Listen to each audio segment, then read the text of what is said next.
Welcome everyone, welcome to GRS Mantra. I am Rajneesh. आज हम लोग एक अच्छा न्यूमेरिकल देखने जा रहे हैं टेंशन मेंबर का। तो आप इस चीज को अच्छे से केयरफुली ऑब्जर्व करना। देखो, बताए थे कि टेंशन मेंबर एक ऐसा मेंबर होता है जिसपे टेंसाइल नेचर का लोड लगता है। बहुत सारे मेंबर एक प्लेट से जुड़े होते हैं। जब आप देखोगे तो क्या होगा कि बहुत सारे मेंबर होंगे, वो एक सिंगल प्लेट से जुड़ा होगा और इस प्लेट को बोला जाता है गसेट प्लेट। ठीक है, जैसे एक मेंबर, दो मेंबर, तीन मेंबर जुड़ा हुआ है तो इसको बोला जाता है gusset plate. Gusset plate and these are the member. इसके ऊपर लग रहा है एक लोड जो पुल कर रहा है, इसके ऊपर लोड लग रहा है जो पुल कर रहा है, और इसके ऊपर लोड लग रहा है जो इसको पुल कर रहा है, खींच रहा है। ये मेंबर होगा आइदर वेल्डिंग से, बोल्टेड से या रिवेटेड से कनेक्टेड होगा।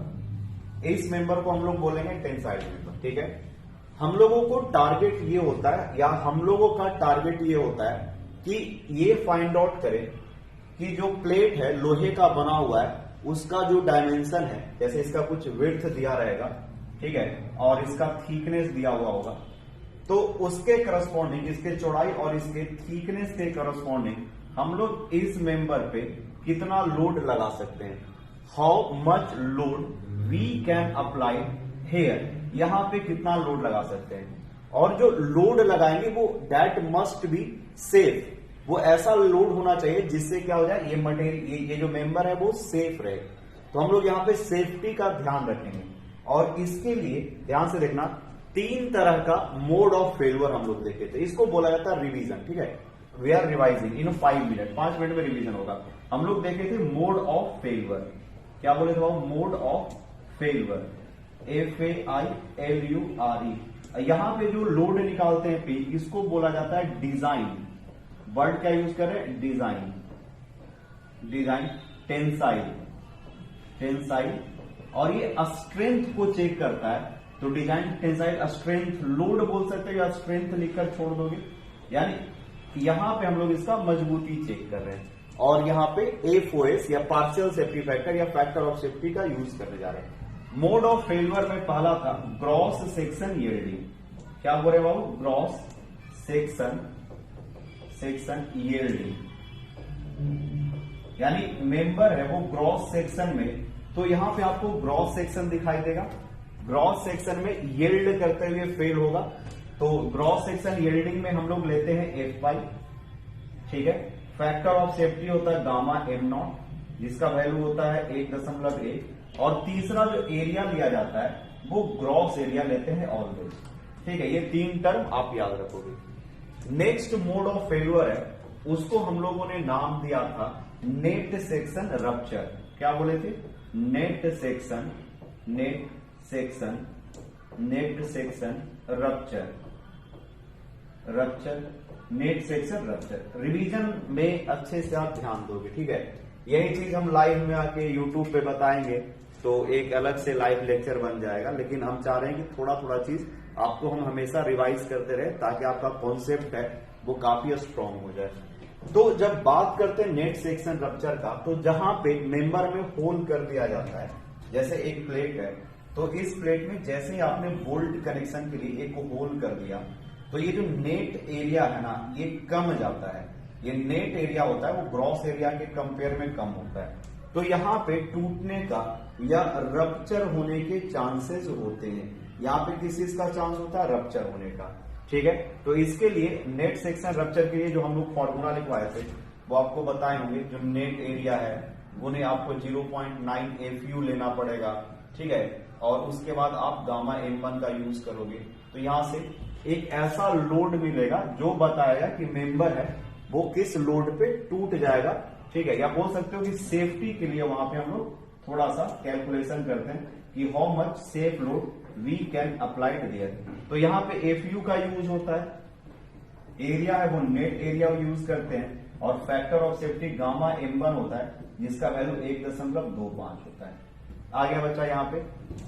अब नेट सेक्शन रप्चर में जो नेट एरिया निकाला जाता है, यहां पे भी दो तरह के कनेक्शंस होते हैं। कैसा कनेक्शन है? एक बोल रहे हैं सिंपल कनेक्शन। क्या बोल रहे हैं बच्चा? हम बोले कि नेट एरिया निकाल रहे हो ना, तो नेट एरिया निकालने के लिए आपको दो तरह के कनेक्शन देखने को मिलेगा। एक होता है सिंपल कनेक्शन, क्या बोल रहे हैं, सिंपल कनेक्शन, सिंपल कनेक्शन। अभी हम ये क्या बोलते हैं ब्लॉक्स या फेलुअर में नहीं आए, सिंपल कनेक्शन की बात कर रहे हैं। तो दो प्लेट है और ये दोनों प्लेट है वो सिंपली कनेक्टेड है, ठीक है। यहाँ पे जो बोल्ट कनेक्शन है वो कुछ इस तरह का है, तो इस तरह के कनेक्शन को बोला जाता है सिंपल कनेक्शन। इसमें आपको एक ही कोई एरिया मिलेगा जहां पे ये फेल होने जा रहा है। It is going to be fail either from this section और आइदर फ्रॉम दिस सेक्शन। ये दोनों कहीं कोई भी एक सेक्शन से फेल होगा, तो आप 1 के अलोंग निकाल दोगे। नेट एरिया निकालना आसान होता है। यहाँ पे नेट एरिया है वो क्या होता है, तो जो भी इसका विड्थ है, मान लो ये विड्थ है, इसमें माइनस कर दोगे नंबर ऑफ बोल सकते हो होल का डायमीटर n d0 और इसको आप इसके थिकनेस से मल्टीप्लाई कर दो तो आपको नेट एरिया मिल जाएगा। ये सिंपल कनेक्शन है सर। यही नेट एरिया जब हम लोग को निकालना होता है स्टैगर्ड कनेक्शन में, हम लोग क्या किसकी बात कर रहे हैं, स्टैगर्ड कनेक्शन की बात कर रहे हैं। ये होता है स्टैगर्ड कनेक्शन, स्टैगर्ड कनेक्शन, जिसको जिगजैग कनेक्शन, डायमंड कनेक्शन भी आप बोल सकते हो। यहाँ पे 1 2 3 बोल्ट है, ये एक बोल्ट है। ये कैसा कनेक्शन है, सिंपल कनेक्शन है कि स्टैगर्ड है। This is the category of a staggered connection, ठीक है। अगर ये एक और यहाँ पे हम लोग दे दिए तो ये भी किसका कैटेगरी है, स्टैगर्ड कनेक्शन का है। इस सिचुएशन में आपको डिफरेंट नेट एरिया निकालना पड़ेगा। पहला केस ये लेना पड़ेगा। सेकंड केस मान सकते हो कि ऐसे भी फेल हो सकता है, 2 केस बन गया, ठीक है। आपको ये नेट एरिया भी लेना है, लेकिन जब यहां से 1 1 2 2 1 1 अगर आप इस पाथ में देखो तो यहां पे आप बोल सकते हो कि एक स्लैंट एरिया है, इंक्लाइंड एरिया है। इसके लिए जब हम लोग नेट एरिया निकालते थे बाबू, तो हम लोग करते थे कि जितना भी इसका विड्थ है, जो भी इसका विड्थ है, विड्थ में से जितना भी होल आया है, 1 2 3 अगर 4 होल आया है तो -4 डिनोट कर देंगे। n होगा यहाँ पे, नंबर ऑफ होल को बताएगा। जैसे यहाँ पे 4 है इसलिए 4 कर दिए, -n डिनोट कर दिए। लेकिन ये जो इंक्लाइंड एरिया आया था, ये जो इंक्लाइंड एरिया आया था, for this inclined area we have to must add something. तो इसके लिए हम लोग ऐड किए थे कि समेशन ऑफ PI का स्क्वायर डिवाइडेड बाई 4G, ऐसा हम लोग ऐड किए थे। जितना नंबर ऑफ पिचेस होंगे उसकी संख्या बढ़ती जाएगी, ठीक है। या आप बोल सकते हो जितना नंबर ऑफ गेज होगा उसकी संख्या बढ़ती जाएगी। ये पिच डिस्टेंस को और G है वो गेज डिस्टेंस को रिप्रेजेंट करता है, पिच डिस्टेंस को और गेज डिस्टेंस को रिप्रेजेंट करता है, ठीक है। जैसे फॉर एग्जाम्पल इस फॉर्मूला को अगर हम लोग देखना चाहें तो हम लोगों को कुछ ऐसा दिखाई देगा कि मान लीजिए सर यहाँ पे 3 बोल्ट है और यहाँ पे मान लो 2 बोल्ट है और यहाँ पे 1 बोल्ट है, ठीक है। अगर आप इस पाथ को फॉलो कर रहे हो, ये वाला पाथ है, इस पाथ को आप फॉलो कर रहे हो, तो देखो यहाँ पे कितना पिच होगा, कितना गेज होगा। इस बोल्ट से इस बोल्ट तक जाने में आपको एक पिच मिलेगा, यानी यहाँ पे P की वैल्यू होगी। यहां से यहां आने पे पिच का वैल्यू 0 हो जाएगा। What is the pitch distance between these 2 bolt, तो आप बोलोगे यहाँ पे P का वैल्यू 0 हो जाएगा। गेज होगा क्या, यस सर गेज होने जा रहा है। अगर ऐसा है तो इन दोनों के बीच में जो पिच है वो पिच होगा। यहाँ पे गेज का वैल्यू 0 हो जाएगा। अरे हाँ कि ना, यहाँ पे एकदम अच्छे से समझोगे रे बाबू लोग सब बढ़िया से कि कब पिच 0 होता है, कब गेज 0 होता है। मान लो 1 बोल्ट यहाँ है, दूसरा बोल्ट यहाँ है, तीसरा बोल्ट यहाँ पे है, 1 बोल्ट यहाँ पे, 1 बोल्ट यहाँ पे। अगर हम लोग यहाँ से यहाँ पे मूव हुए तो ये 1 है, ये 2 है, तो इनके बीच में बताओ पिच का डिस्टेंस कितना है। तो सर पिच होता है सेंटर टू सेंटर फोर्स के अलोंग में डिस्टेंस। यहाँ पे तो पिच है, लेकिन इस बोल्ट में और इस बोल्ट में पिच का वैल्यू है वो बाबू 0 है। आ गया समझ में। यहाँ पे पिच का वैल्यू है क्या, yes sir, we can observe pitch here. Pitch is the centre to centre distance between 2 bolt hole के बीच, सेंटर के बीच डिस्टेंस होता है वो एक्स एक्सिस में। और इट इज बेटर टू से कि जिस डायरेक्शन में आप फोर्स लगा रहे हो ना, उसी डायरेक्शन में, उसी के पैरेलल में आपको पिच मिलेगा। अरे P for load, P for pitch, दोनों जो होता है वो पैरेलल डिस्टेंस होता है, और परपेंडिकुलर होता है गेज। इसको हम लोग क्या बोलेंगे? गेज बोलेंगे। इस बात को आपको ध्यान रखना है। तो हम समझाना ये चाह रहे थे कि मान लो, अच्छे से समझोगे सब, रिवीजन करवा रहे हैं कि यहाँ पे एक होल है, दूसरा होल यहाँ पे, तीसरा होल यहाँ पे, एक यहाँ पे है, एक यहाँ पे और एक यहाँ पे। And if you are following this path, अगर आप इस पाथ को फॉलो कर रहे हो तब, अगर आप इस पाथ को फॉलो कर रहे हो तब आपको यहाँ पे एक पिच मिलेगा, इसके लिए पिच मिलेगा और एक इसके लिए पिच मिलेगा। ठीक है, दो आपको पिचेस मिलेंगे। ठीक है, और इन दोनों के लिए तो पिच का वैल्यू 0 होने जा रहा है। तो यहां से फॉर्मूला हो जाएगा P minus N D naught plus एक इंक्लाइंड और दो इंक्लाइंड। तो यहाँ पे जो वैल्यू है वो दो टर्म में आएगा। जितना इंक्लाइंड की संख्या होगी उतना ये वाला टर्म जुटेगा। तो यहाँ पे इंक्लाइंड एक है, इंक्लाइंड एक है, तो इसकी संख्या 2 हो जाएगी। फॉर दिस वैल्यू ये होगा P 1 4 G1 और P का स्क्वायर, और एक पिच यहाँ पे मिलेगा P2 इसके लिए, क्योंकि दो इंक्लाइंड है ना, दो इंक्लाइंड है तो ये वाला 2 वो टर्म होगा P2 का स्क्वायर डिवाइडेड हुआ बाई 4 G2, ऐसे कुछ आएगा। सर अगर हम लोग बढ़ा दें, यानी इस चीज को देखें, मतलब इंक्लाइंड एरिया और ज्यादा बढ़ जाएगा, 1 2 3 1 2 3। अगर हम लोग इस पाथ को फॉलो करें तो 1 2 3 4 आएगा क्या? एक इसके लिए, एक इसके लिए, एक इसके लिए। जी हाँ, ये P1 एक इसके लिए आएगा, P1 एक P2 इनके लिए आएगा, फिर P2 इसके लिए आएगा, फिर P इसके लिए आएगा। तो आपको 4 बार ऐसे लिखना पड़ेगा। जितना इंक्लाइंड होगा, जितना इंक्लाइंड होगा उतनी बार वो टर्म आएगा। यानी इंक्लाइंड का एरिया जोड़ने के लिए नेट एरिया निकाल देना। जैसे मान लो यहाँ पे एक आएगा ही, ये वाला टर्म, एक ये यहाँ के लिए एक टर्म आएगा, इसके लिए भी एक टर्म आएगा। ये सब ध्यान रखना है आपको, ठीक है, कि उसको ऐड करते हैं नेट एरिया में। काफी लंबा चौड़ा रिवीजन हो गया, बट इट्स ओके, रिवाइज करना जरूरी है। मान लो अभी जस्ट रिवीजन किए हैं, इसी पे एक न्यूमेरिकल कर लेते हैं, तो हम लोग का कॉन्सेप्ट ना काफी बढ़िया हो जाएगा। ठीक है, देखो छोटू, न्यूमेरिकल को ना जितना अच्छे से आप अंडरस्टैंडिंग लाओगे, जितना अच्छे से समझोगे, उतना बेटर होगा आपके लिए। देखो यहाँ पे क्या बोल रहा है कि determine the design tensile strength. आपको डिजाइन टेंसाइल स्ट्रेंथ निकालना है, यानी आपको लोड का वैल्यू निकालना है कि इसके ऊपर हम लोग कितना लोड लगा दें, या इस प्लेट का कितना मजबूती है। मजबूती है कहने का मतलब हम लोग इस पे कितना लोड अप्लाई कर सकते हैं। What should be the load which we can safely applied है। डिजाइन वर्ड यूज हुआ है तो सेफ यहाँ पे अप्लाइड करेंगे। Of 160x8 plate with hole for 16 mm bolt. Bolt का जो डायमीटर है वो 16 mm है, तो डायमीटर जो होल का हो जाएगा वो 18 mm हो जाएगा। As shown in figure, plates are steel, यह स्टील का प्लेट है, और आपको Fy का वैल्यू है वो 250 लेना है, और Fu का वैल्यू है वो 410 लेना है। ठीक है, ये क्वेश्चन है, इसको सॉल्व करना है। तो जब भी आप ये कनेक्शन देखोगे ना, तो इसमें ब्लॉक शियर फेल्यूर नहीं होता है। जब भी आप स्टैगर्ड कनेक्शन देखोगे तब आपको ब्लॉक शियर फेल्यूर का कॉन्सेप्ट नहीं लगाना होगा। तो एक तो हम लोग ऐसे ही बच गए। यानी सर यहाँ पे 2 काम कर देंगे तो हो जाएगा, एक हम ग्रॉस सेक्शन यील्डिंग और दूसरा जो है वो नेट सेक्शन रप्चर पे काम कर ले तो हो जाएगा। तो जी हाँ, अगर आप ग्रॉस सेक्शन यील्डिंग पे काम कर लेते हैं और नेट सेक्शन रप्चर पे काम कर लेते हैं तो हो जाएगा।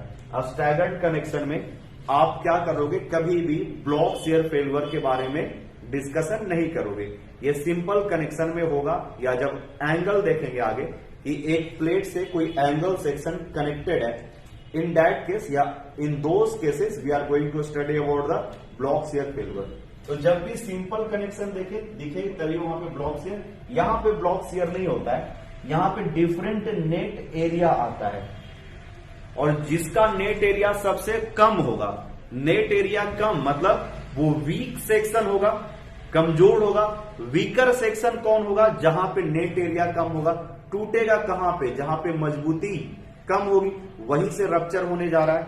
ओके, तो देखना यहाँ पे हम लोग क्या कर रहे हैं, डिजाइन टेंसाइल स्ट्रेंथ निकाल रहे हैं, और प्लेट का डायमेंशन है वो गिवन है 160 गुने 8, यानी चौड़ाई है वो 160 है, और इसका जो चौड़ाई है वो विड्थ कितना प्लेट का 160 है, और 8 mm थिकनेस है। नहीं समझा बाबू?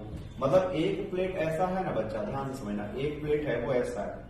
थोड़ा सा टाइम दे दो, because this is the new subject, और कोई हम रायता नहीं फैलाना चाह रहे हैं, ठीक है। हम समय लेंगे थोड़ा सा, लेकिन आपको हम कोशिश करेंगे कि बढ़िया से समझा दे, चीजें ना आपको समझ में आए। सो समय दे दो। अगर मान लो उबने लगोगे तो वहां पे फॉरवर्ड कर देना, कीप योर सेल्फ मोटिवेटेड। अरे अब नहीं पढ़ेगा तो कब, ठीक है। और ऊपर से अब एक नया कुछ हम लॉन्च भी करने जा रहे हैं आप ही लोग के लिए, लेकिन इलेक्टिव के कारण थोड़ा हम फंसे हुए थे, नहीं समझे सर क्या लॉन्च कर रहे हैं। तो जल्दी आपको पता चल जाएगा। We are coming with something new. पहले एक जो प्रॉमिस किए पहले उसको तो डिलीवर कर दे, तब नया कुछ हम लोग स्टार्ट करने जाएंगे। मतलब आपका जो इलेक्टिव है पूरा कोशिश कर रहे हैं अच्छे से ऑर्गेनाइज करवाने का, बट कभी कभी ये पहला बार हम लोग भी फेस कर रहे हैं, अचानक से ये कुछ ऐसा आ गया है इलेक्टिव का, इतना सारा प्रॉब्लम। कोशिश कर रहे हैं कि सारा इलेक्टिव पेपर चलवा दें, ठीक है। हाँ, हम कहाँ पे थे? हम लोग थे कि 2 प्लेट है, एक प्लेट का जो थिकनेस है वो कितना mm दिया हुआ है, 8 mm दिया हुआ है, और इसका जो चौड़ाई है विड्थ है वो 160 mm दिया हुआ है, 160 mm, ठीक है। इधर उधर का बात करने लगते होंगे तो तुम लोग तुरंत सुपर एक्टिव हो जाता होगा, नींद भी खुल जाता है, सर क्या बोल रहे हैं, कुछ नया मिला है, कुछ बताने के लिए कहीं पे, ठीक है। मतलब अपने दोस्तों के साथ डिस्कशन करने के लिए, तो इधर उधर का बात में तो सुपर हाइपर एक्टिव हो जाता होगा। जैसे ही कॉन्सेप्ट गया आने लगा न्यूमेरिकल, फिर से तुम लोग सोने लगता होगा, जगाओगे अंदर से, ठीक है। कभी कभी आप लोग क्या होता है ना, ठंड का मौसम है तो लैग होता है, सीयर लैग होता है, तो अपने आप को पुश करना पड़ेगा। सर ये सीयर लैग क्या होता है ये बताएंगे आगे आने वाले कुछ क्लासेज में, कुछ एडिशनल टॉपिक आपको हम बताते चलेंगे, ठीक है। और आई थिंक ये 17-18 मिनट का लेक्चर हो गया है, क्या करें इसको, यहीं पे रोक दे क्या आप, और आगे का जो टॉपिक है वो नेक्स्ट लेक्चर में कर देते हैं, क्योंकि चलो एक छोटा सा कर ही देते हैं, 17 मिनट का हो गया ना, 18-20 मिनट और लगेगा, हो जाएगा, यानी 35-36 मिनट में हो जाएगा। चलो करते हैं, ठीक है, नहीं करते हैं, एक ही क्लास में करवा देते हैं। तो डिजाइन स्ट्रेंथ निकालना है, तो हम लोग को पहले देखो सॉल्यूशन में सबसे पहले हम लोग को देखना होगा वो है विड्थ, जो है वो क्या है, width of plate, width of plate. Plate का जो चौड़ाई है वो क्वेश्चन में दे रखा है 160 मिलीमीटर, हमको कोई से तकलीफ नहीं है। अच्छा, टी जो है वो क्या है, thickness of plate, thickness THIC के आप लिखते चलोगे, थिकनेस ऑफ प्लेट ये दिया हुआ है 8 mm, हमको इससे भी कोई तकलीफ नहीं है, ठीक है। यहाँ पे हम लोग लिखते हैं डी नॉट, डी नॉट है वो है डायमीटर ऑफ होल, क्या बोले बाबू, डायमीटर ऑफ होल। ये होल का जो डायमीटर है वो कितना दिया हुआ है, तो 18 मिलीमीटर हो जाएगा ना, 16 + 2, ठीक है, 18 मिलीमीटर हो जाएगा। तो यहां तक चीज आपको समझ में आ गई होगी। अब आगे देख लेते हैं, ठीक है। इसके बाद आगे चले जाते हैं, पहला इरेज कर दे रहे हैं। इरेज करने के बाद जो सबसे पहला हम लोग इसका न्यूमेरिकल देखेंगे या सॉल्यूशन करेंगे वो हम लोग टर्म में देखेंगे, ग्रॉस सेक्शन यील्डिंग पे, ठीक है। पहला जो है वो लिखते हैं यहाँ पे डिजाइन स्ट्रेंथ, टॉपिक यहाँ पे लिख देना design strength, calculation of design strength, topic लिख लेना कैलकुलेशन ऑफ डिजाइन स्ट्रेंथ। ए में लिखना, ए में क्या होगा, gross section yielding, gross section yield करेगा, ठीक है। फॉर्मूला क्या होता है, TDG, TDG याद करना, ग्रॉस FY और डिवाइडेड बाय क्या हो जाएगा, factor of safety gamma m0, ठीक है, गामा m0 या गामा m0। अब यहाँ पे ग्रॉस सेक्शन का बात आता है, तो ग्रॉस सेक्शनल एरिया AG होगा वो क्या हो जाएगा, चौड़ाई गुने ऊंचाई या थिकनेस। तो यहाँ पे हम लोग क्या लिखेंगे, AG का वैल्यू लिखेंगे, ग्रॉस एरिया AG का वैल्यू है वो क्या हो जाएगा बाबू, तो विड्थ गुने थिकनेस, AG का यहाँ पे वैल्यू होगा विड्थ गुने थिकनेस, B गुने T, B गुने T। B का वैल्यू है कितना, 160, T का वैल्यू कितना है, 8। कैलकुलेटर का यूज कर लेना। गामा m0 जब इन केस ऑफ यील्डिंग लिखते हैं तो 1.1 होगा, कहीं पे हम फॉर्मूला में शायद गामा नॉट लिख दिए होंगे, वहां पे जहां पे भी होगा सुधार लेना, या रहने भी दोगे तो कोई वैसा इशू नहीं है, कोई प्रॉब्लम नहीं है। 1 पॉइंट हो गया। और FY जो है वो क्वेश्चन में गिवन है, वो FY का वैल्यू है 250, you have to put these value in equation first. तो यहां से डिजाइन, टी का मतलब टेंशन मेंबर, डी का मतलब डिजाइन, जी का मतलब ग्रॉस एरिया के लिए बात किया जा रहा है। तो एजी का वैल्यू कितना रहा है 160 गुना 8। आप भी कैलकुलेटर की मदद से सब कैलकुलेट करते रहो तो 1280 mm का स्क्वायर। ठीक है, थोड़ा सा ध्यान रखना यूनिट वगैरह में, अच्छे से पढ़ाई करोगे ना बाबू बहुत अच्छा मजा आएगा पढ़ने में। 1280 गुने F1 का वैल्यू कितना है 250 और डिवाइडेड बाई 1.1 ई इसलिए रखे है ना कि मेंबर सेफ रहे। ठीक है, सॉरी टेंशन मेंबर सेफ रहे। ठीक है, 1.1 डिवाइड करते हैं तो हम लोगों को शायद ये वैल्यू है वो आ रहा है 290.909। 909 को 91 लिख देते हैं। ठीक है बच्चा, और कर देते हैं किलो न्यूटन, 10 का पावर 3 के टर्म में आएगा। अरे आ गया पहला आंसर, तो जी सर पहला आ गया। ठीक है, अभी आंसर मत लिख देना, ये अच्छा नहीं लगेगा क्योंकि अभी एक ही निकला है ना। वी हैव टू फाइंड, और भी कुछ वैल्यू निकालना पड़ेगा। चलो बाबू फटाक से इसको नोट करो। तो अब इसके बाद डिजाइन स्ट्रेंथ में ग्रॉस सेक्शन यील्डिंग वाला टर्म हो गया है। Now we have to move in second part, और वो सेकंड पार्ट क्या है बाबू, तो sir net section rupture. Net section rupture, ठीक है, नेक्स्ट ग्रॉस सेक्शन यील्डिंग के बाद नेट सेक्शन रप्चर। सेकंड क्या होगा, नेट सेक्शन रप्चर। यहां पे लिखना सेकंड में बी, नेट सेक्शन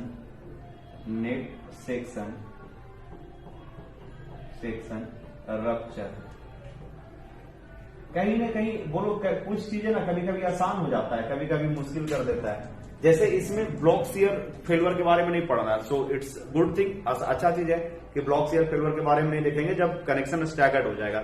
लेकिन हेडेक ये है नेट सेक्शन एरिया निकालने में 3-4 बार हम लोग को लेना पड़ेगा। बट ओके, देख लेते हैं, जो भी होगा ठीक ही होगा, भगवान पे भरोसा रखते हुए आगे बढ़ जाते हैं। तो यहां से जब हम लोग नेट सेक्शन यील्डिंग की बात करते हैं तो T4 tension member, D4 design strength, N4 net area के लिए ये होता है, आप ऐसे लिख सकते हो AN गुने 0.9 FU। शियर होगा तो √3 हमेशा होता है और √3 होता है, और जब भी अल्टीमेट होगा तो यहाँ पे 0.9 फैक्टर लेके चलते हैं, क्योंकि रप्चर में कोई भी मजबूती जो है वो रिजर्व नहीं होता है। मतलब यील्डिंग हो रहा है ना, मेंबर जब खिंचा रहा है तो खींचते खींचते कहीं ना कहीं जाके टूटेगा, लेकिन जब भी रप्चर होगा तो कुछ नहीं होगा। तो ये फैक्टर ऑफ सेफ्टी के लिए कोड ऐसा सजेस्ट किया है। ठीक है, और यहाँ पे जो फॉर्मूला यूज करेंगे गामा M1 यूज करेंगे। ठीक है, अब यहाँ पे बात होता है कि नेट एरिया कौन सा ले, तो इसके बाद लिखना आप छोटा सा कैलकुलेशन ऑफ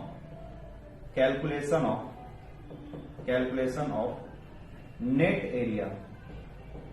एरिया। देखो आपको क्या करना है ना, सेमेस्टर के एग्जाम में डायग्राम एक ही बनाना है, और ध्यान रखना कि आप जो भी क्वेश्चन बना रहे हो ये आप अपने कॉन्सेप्ट से सॉल्व कर रहे हो, ना कि किसी को पढ़ाने जा रहे हो। मेरा यहाँ पे एम होता है आपको सिखाना या पढ़ाना, और एग्जाम में आपका ये एम होना चाहिए कि आप क्वेश्चन सॉल्व कर रहे हो। ये ध्यान में ना रखो कि टीचर को या जो भी एग्जाम कॉपी चेक करेगा आप उसको पढ़ाने या समझाने जा रहे हो। ठीक है, तो ऐसा नहीं करना कि जैसे हम ये 12 बार फिगर बनाएंगे तो आप भी 12 बार फिगर बना देना, यानी 10 टाइम्स आपको ये डायग्राम नहीं बनाना है। टीचर जो भी कॉपी चेक करेगा वो सफिशियंट वाइज होता है, समझदार होता है, तो एक ही डायग्राम में सारा काम कर लोगे तो आपका हो जाएगा। बट यहाँ पे हम कुछ मतलब डायग्राम है वो 3-4 में दिखाएंगे। जैसे केस 1 मान लेते हैं कि ये जो है वो 1 से फेल हो रहा है। पहला आप लोग क्या मान रहे हैं कि जो फेलवर एरिया है वो ये वाला है, मान लेते हैं कि या चेक करते हैं कि इस एरिया पे कितना वैल्यू आ रहा है। तो देखो बाबू, इसको हम बोल रहे हैं 1। यहां पे जो बिंदु है जहां पे प्लेट स्टार्ट हुआ है उसको 1, यहां पे जो है उसको बोल रहे हैं 1, यहां पे भी बोल रहे हैं 1, यहां पे भी बोल रहे हैं 1, और यहां पे भी बोल रहे हैं 1, यानी पूरा ये लाइन 1-1 है। तो 1 से 1 पे आए, 1 से फिर 1 पे आए, फिर 1 से 1 पे आए, तो इसमें तो कोई दिमाग लगाना है नहीं, everything is in our favour, सब कुछ सही है, सब 1-1 पे है, तो 1-1 पे जा रहा है। तो हम लिखते हैं केस 1 फेलवर प्लेन इज 1-1-1-1-1। ठीक है, तो केस 1 में क्या लिखे, failure plane is, calculation of net area लिखा ना, तो यहां पे लिखना यहाँ पे लिखना case one failure FAILURE failure area is 1 से लेकर 1 ज्यादा हो गया क्या? 2 2 4 1 5 1 2 3 4 5 तब तो ठीक है लिखे। यानी प्लेट यहां से आया और यहां पे हमको ले जाके छोड़ दिया। बोले अच्छा आगे लेके चलो, यहां से आया यहां पे ले जाके छोड़ दिया, और बोले अगला चौराहा पे लेके चलो, उसके बाद यहां पे जाके अपने घर पे छोड़ दिया। तो फेल्यूर प्लेट ऐसे लिखा 1 1 1। तो यहां पे बताओ कोई इंक्लाइंड एरिया इन्वॉल्व है क्या? नहीं सर, इसमें कोई slant area, inclined area, sloping area involve नहीं है। तो जो हम लोग फॉर्मूला लिखे हैं नेट एरिया के लिए वो क्या होता है? तो होता है B minus ND0 plus summation of PI का square divided by 4G network. ठीक है, तो यहाँ पे G जो है बाबू गेज को बताता है, ना कि 4G नेटवर्क को बताता है। तो यहाँ पे क्योंकि इंक्लाइंड वाला नहीं है तो ये टर्म के बारे में ध्यान नहीं देना है, और यहाँ पे थिकनेस से तो मल्टीप्लाई करोगे। ठीक है, एरिया है तो ये वाला तो नेट बता रहा है, थिकनेस से तो मल्टीप्लाई आपको करना ही है। ठीक है, तो यहाँ पे ये जो टर्म है ये वाला मिसिंग होगा, आपको इसी पे काम करना है। B minus ND0 into T जो जनरल फॉर्मूला होता है। तो यहाँ पे हम लोग नेट एरिया निकालेंगे। छोटू ध्यान से देखना सर, यहाँ पे केस 1 में 1 1 लिखे ना, देखो यहाँ पे मेरे पास जगह नहीं है तो आप लोग इसके यहाँ पे लिख लेना AN का वैल्यू, और हम जो है यहाँ पे लिख देते हैं। ठीक है, उसी चीज को यहाँ पे हम लिखने की कोशिश कर रहे हैं। तो AN का जो वैल्यू होगा वो क्या करेंगे, पूरा चौड़ाई में से जो होल है मिसिंग है उसको घटा देंगे। तो यहाँ पे 3 होल है ना, तो लिखेंगे B माइनस ND0 और गुने जो भी उसका मोटाई है। अरे प्लेट होगा ना बच्चा, ऐसे 1 होल जाएगा, 2 होल चला जाएगा, 3 होल जाएगा, और इतने में टूट जाएगा।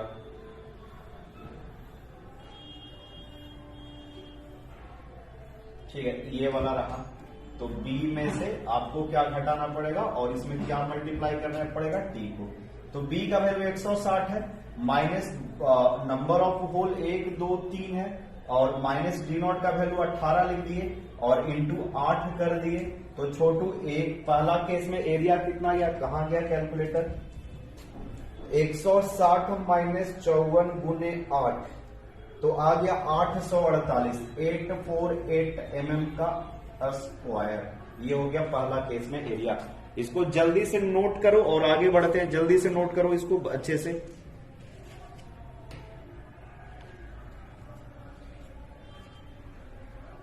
ठीक है, बहुत अच्छा। अब हम लोग केस 2 देखेंगे। केस 2 में देखो हम जैसे करें ना वैसे ही आप लोग भी करोगे। यहां पे आना है, यहां पे आना है, यहां पे आना है, यहां पे आना है, फिर ऐसे चले जाना है। तो 1 से 1 पे आए, उसके बाद 2 2 और उसके बाद 1 1 चले गए। तो केस 2 हम लोग या इसी ऐसे बना दोगे आप लोग, जैसे कि ऐसे ही करोगे, लेकिन हम यहाँ पे आपको बढ़िया से समझाने के लिए कुछ ऐसा कर देते हैं। पहले से ही सब अरेंज सेट करके रखें। तो छोटू बाबू बच्चा सब अच्छे से समझना। हम लोग मान लेते हैं कि ये गया, यहां से आए, यहां से आए, यहां से आए और यहां चले गए। तो ये जो है वो 1 है, ये 1 है, ये 2 है, ये 2 है, और ये 1 है और ये 1 है। पहले से 1 1 नाम रख चुके थे। तो अब हम लिखते हैं केस 2, और यहाँ पे कौन सा हम ले रहे हैं, 1 से लेकर 1 पे, फिर 2 पे, फिर 2 पे, फिर 1 पे, फिर 1 पे आ गया। अरे 1 1 1 1, उसके बाद 2 2 2 से 2, फिर 2 से 1 1 1 2 1 से, देखो 1 से 1 1 से 2 2 से 2 पे आया, 2 से फिर 1 पे आना पड़ेगा, फिर 1 के बाद 1 पे आना पड़ेगा। ये हो गया। ठीक है, तो इसमें इंक्लाइंड वाला कितना भाग है, 1 भाग है, और यहाँ पे 2 भाग है।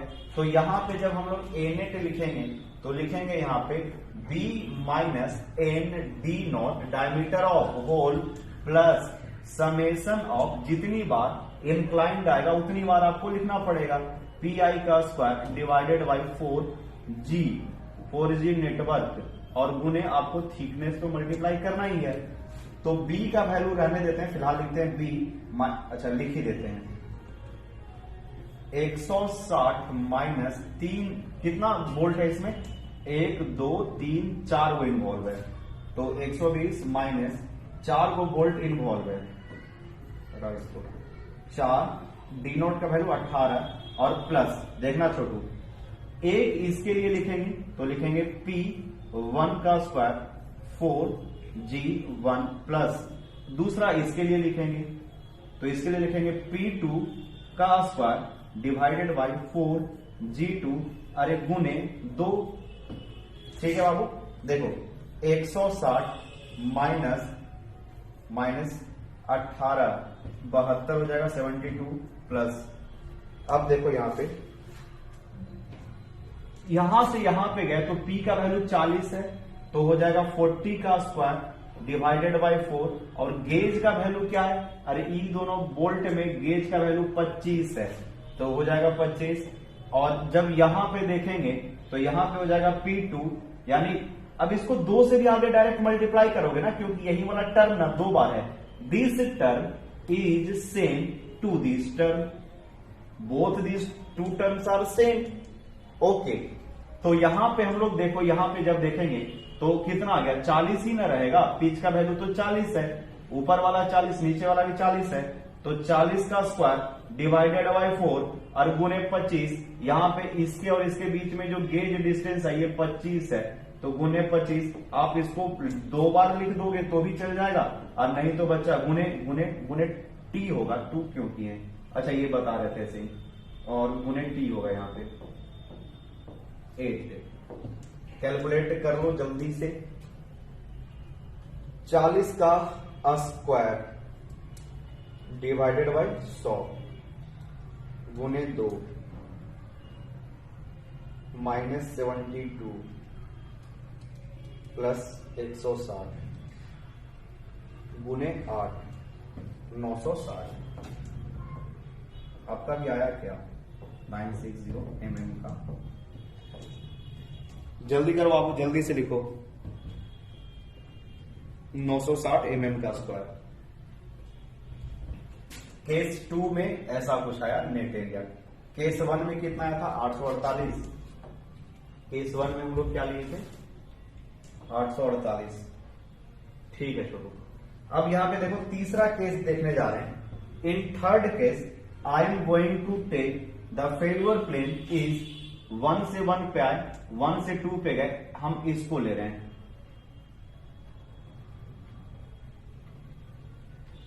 ऐसे। अब ये लास्ट है, ये 3 केस में देखेंगे, इसके अलावा चौथा केस नहीं देखेंगे। हाँ, केसेस और बन सकता है, आप केस और भी बना सकते हो, जैसे बोलोगे सर ऐसे भी तो फेल हो सकता है, यहां पे आया यहां पे आया यहां पे आया और ये डायरेक्ट नीचे चला गया, ये भी तो फेल हो सकता है।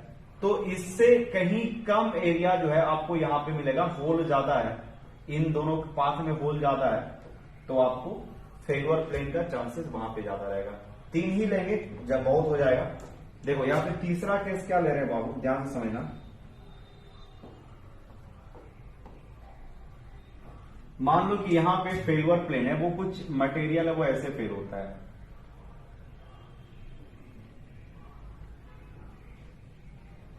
यहां पे लिख देते हैं colour, let me change the colour ये देते हैं 1 1 2 3 2 1 1।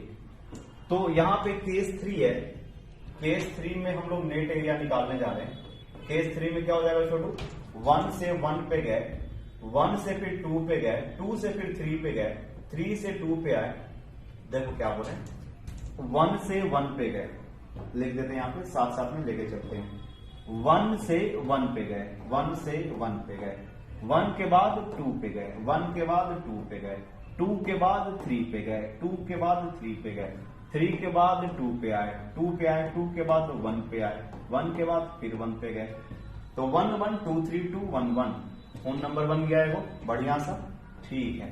अब इसमें देखो इंक्लाइंड एरिया कितना है, 1 2 3 4 है, समझ में आ रहा है इतना चीज।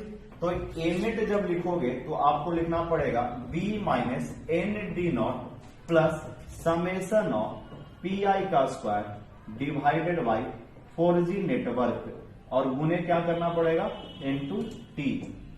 ठीक है, देखो b का वैल्यू तो 160 है, माइनस कितना यहाँ पे होल है, 1 2 3 4 5, तो 5। डी नॉट का वैल्यू 18 प्लस समेशन करेंगे, एक पीआई इसके लिए, दूसरा पीआई इसके लिए, तीसरा पीआई इसके लिए, चौथा पीआई, यानी ये वाला टर्म जो है ना छोटू कुछ ऐसा होगा, P1 का square by 4G1 plus P2 का square divided by 4G2 plus P3 का square divided by 4G3 plus P4 का स्क्वायर डिवाइडेड बाई 4G4। मतलब सर एक इसके लिए होगा, एक इसके लिए, इतने के लिए जितना slant area, inclined area, diagonals आएंगे उतने के लिए ये वाला टर्म आएगा, क्योंकि ये वैल्यू है वो कुछ एडिशन कर रहा है फेल्वर प्लेन में। आ रहा इतना बात, सब जगह देखो पिच का वैल्यू ना, यहां से यहां जाओगे तो P1 का वैल्यू 40, दूसरा बार भी मूव करोगे तो 40 ही मिलेगा। ठीक है, उसी तरह से जब यहां पे आएंगे तो फिर हमको यहां से यहां पे आना पड़ेगा, ये भी तो हमको 40 ही मिलने जा रहा है। नेक्स्ट अगेन यहां पे भी 40 मिलने जा रहा है, मतलब यहां पे चारों टर्म जो है वो एक होगा और सब जगह गेज का वैल्यू 25 है। तो सर ऐसा ना लिखकर हम 4 गुने लिख दे क्या? बिल्कुल बच्चा, कोई दिक्कत नहीं है।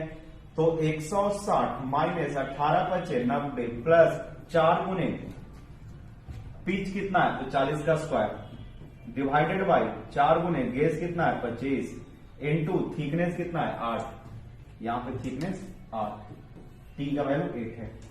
कर लोगे? जी सर, बिल्कुल हो जाएगा।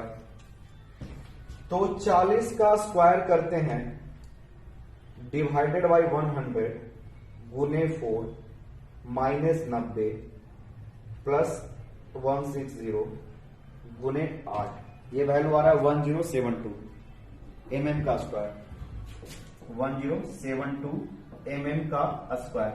3 हम लोग के पास एरिया निकला है बच्चा, एक एरिया निकला सर 848, दूसरा एरिया क्या निकला 900, कितना आया था, लेट मी चेक इट, 960, और तीसरा जो एरिया आया था 1072। चेक करने दो, हमको कंफर्म नहीं है, लेट मी चेक इट, 960 1872, ठीक है, सॉरी 1072, 960 है ना, 1072, A1 का वैल्यू कितना आया था, ठीक है, बहुत अच्छे, ठीक है। तो यहां पे हम लोग को 3 एरिया मिला है, 3 एरिया मिला, एक है 848, 960 और तीसरा 1072। बताओ इन तीनों में सबसे छोटा कौन सा है? सर इन तीनों में 848 है ना सबसे छोटा है, यानी केस 1 वाला जो 848 है वो सबसे छोटा है। मतलब जो सर छोटा रहेगा वही फेल करेगा। हाँ बाबू, जो छोटा रहेगा ना वही फेल करेगा, यानी इन तीनों में स्मॉलर नेट एरिया है वो 848 का है। तो यहाँ पे हम लिख देते हैं, अब जो है ये फॉर्मूला पे हम लोग का टाइम आ गया है कि सारा कुछ पुट कर दे। तो यहाँ पे हम लिख देते हैं the smaller area is going to be fail first, the smaller of case 1 2 3 is going to be fail first. That's why हम लोगों को क्या लेना है, स्मॉलर वैल्यू लेना है, यानी लिख देते हैं smaller area is going is weaker, लिख देते हैं weaker, smaller area is weaker, वो कमजोर होगा वही फेल करेगा। तो एन का वैल्यू 848 जो है वही लेना पड़ेगा। यहीं पे मटेरियल का अमाउंट कम है तो यहीं पे टूटने का चांस है, तो टीडीएन का वैल्यू हो जाएगा एन यानी 848 गुने 0.9, एफयू का वैल्यू 410 और गामा M1 का वैल्यू 1.25। तो यहां से वैल्यू निकाल लो, 848 गुने 0.9 गुने 410 डिवाइडेड बाई 1.25। जल्दी से कैलकुलेट करके बताओ तो कितना आ रहा है वैल्यू, 250.33 किलो न्यूटन, ये हम लोग का वैल्यू आया। ठीक है, और फर्स्ट केस में कितना आया था, अब 248 कितना था, ठीक है। तो ग्रॉस यील्डिंग में कितना आया था 290.91। अगर टी डी जी की बात करें तो 290.91 991 किलो न्यूटन आया था, और TDN यानी सेकंड वाला में नेट में आया है 250.33। तो इनमें से छोटा कौन है, which one is the smaller, जो स्मॉलर होगा वही डिजाइन स्ट्रेंथ हो जाएगा, ठीक है।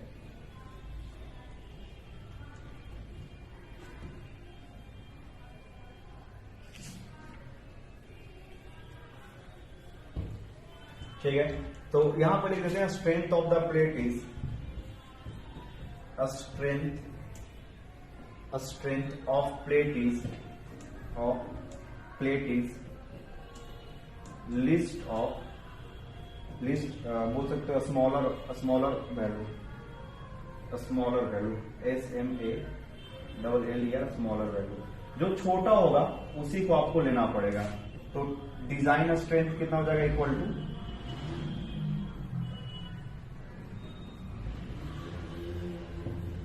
डिजाइन स्ट्रेंथ 250, यानी मटेरियल मेंबर पे 250.33 किलो न्यूटन से ज्यादा लोड नहीं लगाना है। इससे ज्यादा लोड लगाओगे तो फेल होने के चांसेस होंगे। देखो दो यहां पे वैल्यू आया है, तो अगर मान लो कोई आदमी 251 लगा देता तो फेल हो जाएगा। फेल किस में होगा, तो नेट सेक्शन रप्चर में होगा, क्योंकि नेट सेक्शन रप्चर में जो मजबूती है 250.33 है, तो 251 लगा दिए तो फेल हो गया। ग्रॉस के टर्म में प्लेट ज्यादा मजबूत है और नेट के टर्म में प्लेट कमजोर है, तो हमको कमजोर वाला पार्ट से ज्यादा लोड लगाना ही नहीं है, क्योंकि फेल्यूर जो है वो वीकर पोर्शन पे हो जाएगा। That's why we are not going to apply the load more than 250.33, otherwise the member is going to be fail in which nature, तो आप बोलोगे in net section rupture. Net section rupture में हो जाएगा।